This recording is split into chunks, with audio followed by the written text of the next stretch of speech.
Let me see if this rings a bell for you. Oh, I love what that mom is doing. She spends so much time outside with her kids. Or she cooks every meal from scratch and her family seems so healthy.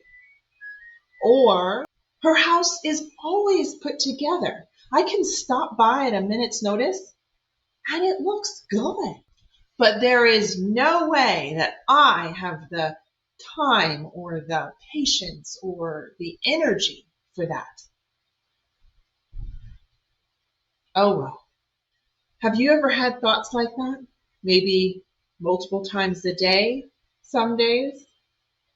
Well, I have the answer so that you will never have to have those thoughts again. Stay tuned.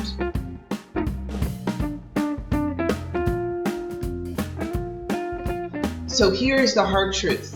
I'm going to give it to you straight away. We determine how much we are able to accomplish by how high we choose to set our standards. And as a whole, I would say that we need to start setting our standards of what is acceptable higher. Perfect example of what I'm talking about has occurred to all of us most likely. I mean, this is the Moms Find Truth podcast, so I'm going to assume most of y'all are moms. And some of y'all might be moms of one, but if you have multiple children, you'll get what I'm talking about here. When you first had your first baby, that first newborn stage, I think for most of us, that brings back some pretty colorful memories. Don't get me wrong. We brought a life into the world. We fell in love with that life so much. And it changed our world for the better. But that first newborn stage is stressful and overwhelming because everything is new. And you have to reach the point of accepting that your main goal during that time is to keep baby alive. The house might fall away a bit. Food in the house might not be top quality. Free time, out the window. Sleep, not so much. But if you can keep that baby mostly happy and alive, you're doing good. But then a few more kids come. Let's say you have 4 kids. You just gave birth to number 4. Keeping the newborn alive cannot be your only goal now because you have 3 other children who need you. And yes, they might not get as much direct attention during that newborn stage, but there's still a lot of needs that need to be fulfilled. And so hopefully your husband can take some time off at the get-go. Hopefully you have some support come in. But there's going to reach a point where your husband needs to go back to work and life needs to start kicking back into gear. But the newborn still has a lot of needs. And it would still be so much easier to just focus on the newborn. But you can't. And in that moment, there's not a mother of 4 children who's going to think, you know what, that was an acceptable standard when I had my first. I think that's an acceptable standard now. I just need to put these other 3 on the back burner and I'll get to them when this newborn stage is over. No, that's not considered acceptable anymore. Why?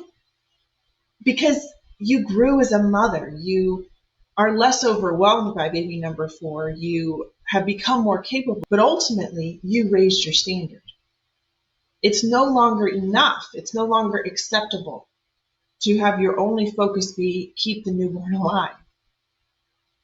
You have a lot more expectation of yourself now, and that original standard is now unacceptable. And because it is unacceptable in your mind, you are now able to rise to the new standard and achieve so much more.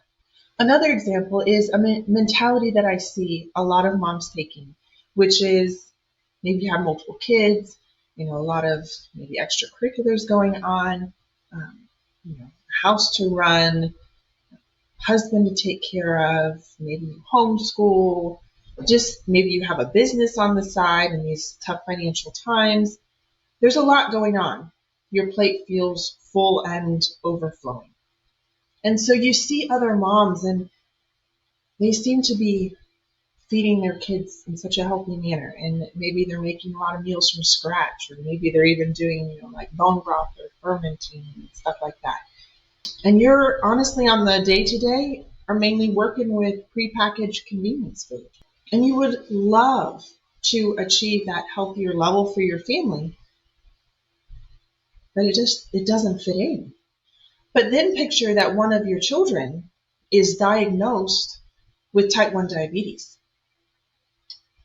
And you're told by the doctor that the majority of what you're feeding your children is causing harm to at least this one child. Obviously, more under the radar is probably causing harm to the others. But you see in something that's been diagnosed that the diet choices you're making are causing your child harm. I do not know of a mother who at that moment, no matter how full their schedule is, no matter how overwhelmed they felt the day before, would just say, bummer dude, my child has type 1 diabetes and everything I'm feeding them is harming them. But you know what? Life goes on. I'm still swamped, still overwhelmed, nothing I can do. My hands are tied. No. The standard that we had before the diagnosis is, you know what? My life is full. I'm going to feed them what I can. I'm doing my best, and that's good enough. That was considered acceptable to you. But once you find out your child's been diagnosed with something and actions you are taking in their diet is harming them, that standard is no longer going to be acceptable to you. You now have to find a way to make healthier diet choices. And you will. We all know it. If that happened to one of our children, we would do anything to find a way to not be harming them with the diet that we're giving them. So feeding that child convenience packaged food would no longer be acceptable, an acceptable standard to you.